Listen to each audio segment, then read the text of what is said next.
Hello everyone, आपका एक बार फिर से वेलकम करते हैं आज के हमारे इस फ्रेश वीडियो पे। तो आज इस वीडियो के अंदर मैं आपके साथ डिस्कस करने वाला हूं एसबीआई का एक बेस्ड स्कीम है, उसके बारे में मैं कंप्लीट आपके साथ डिस्कस करूंगा। यानी कि अगर आप इस एसबीआई स्कीम में मात्र 50,000 रुपया जमा करते हैं तो आगे आपको जो रिटर्न मिलेगा वो करीब 6 करोड़ के आसपास रिटर्न मिलेगा। तो ये स्कीम क्या है, इसका क्या नाम है, किस तरीके से काम करता है, किस तरीके से हमें अपना पैसा जमा करना है, कितने दिनों तक इसको होल्ड करना है, साथ ही साथ इस जो स्कीम है इसका क्या नाम है, ये सारी जानकारी कंप्लीट इसी वीडियो के अंदर मैं आपके साथ डिस्कस करूंगा। तो इस वीडियो को लास्ट तक जरूर देखिएगा। ये सारी चीजें समझाने के लिए मैं आपको एसआईपी कैलकुलेटर पे सबसे पहले लेकर के जाता हूं और वहां पे ये सारी चीजें कैलकुलेट करके दिखाता हूं। उसके बाद हम इसमें इसका स्कीम के बारे में डिस्कस करेंगे।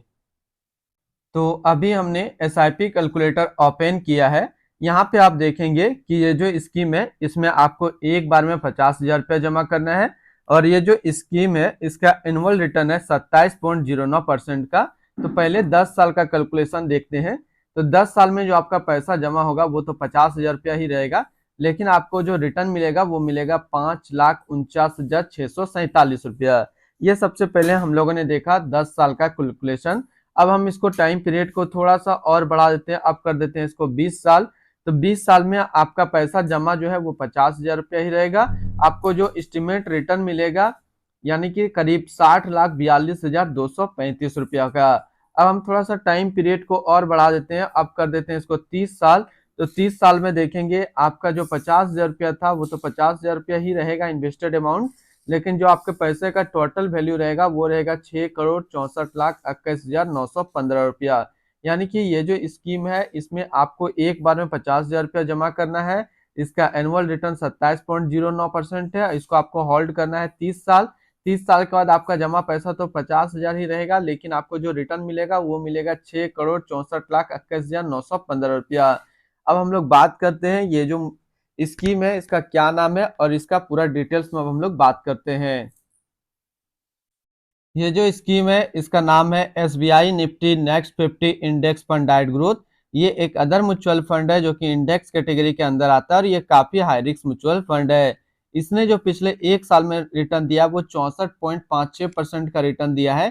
3 साल के रिटर्न की अगर बात करते हैं तो 3 साल में 24.08% का रिटर्न दिया है। एनएबी के ऊपर बात करते हैं तो आज के डेट में इसका एक एनएबी का प्राइस है 20 रुपया 39 पैसा। रेटिंग की बात करें तो ये 3 स्टार रेटिंग म्यूचुअल फंड है।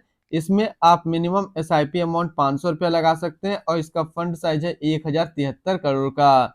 अब बात करते हैं इसकी हम लोग स्टॉक होल्डिंग का। तो इसके अंदर जो टोटल स्टॉक लिस्टेड है वो टोटल 50 स्टॉक लिस्टेड है। अगर हम इसमें टॉप 10 है उसके सेक्टर वाइज डिस्कस करते हैं तो पहला नाम आता है Bharat electronic limited capital goods, टैरेंट limited service, Hindustan aeronautic limited capital goods, Tata power company limited energy, power finance corporation limited financial, REC limited financial, siemens limited capital goods, Vedanta limited metal and mining, InterGlobe aviation limited service, Indian oil corporation limited energy के क्षेत्र में है। अगर इसकी holding analysis को हम लोग देखिए, इससे पहले अगर आपने अभी तक अपना इन्वेस्टमेंट स्टार्ट नहीं किया और स्टार्ट करना चाहते हैं तो इस वीडियो के डिस्क्रिप्शन में मैंने अपना डीमेट अकाउंट का रेफरल लिंक दिया है। अगर आप मेरे रेफरल लिंक से ज्वाइन करते हैं तो आपको कुछ रिवार्ड्स देखने को मिलेगा और आपको अकाउंट ओपनिंग या फिर अकाउंट मेंटेनेंस का कोई भी चार्ज नहीं देना होगा। इसकी होल्डिंग एनालिसिस की बात करते हैं तो इक्विटी पे है 99.8% और कैश पे है 0.2%। इस इक्विटी को अगर सेक्टर वाइज देखते हैं तो फाइनेंशियल पे है 19.3, कैपिटल गुड्स पे 18.5, अदर्स पे 15.2, सर्विस पे 14.1, एनर्जी पे 11.3, कंज्यूमर स्टेल्स पे 9.9, कंस्ट्रक्शन पे 6.1 और ऑटोमोबाइल पे है 5.6%।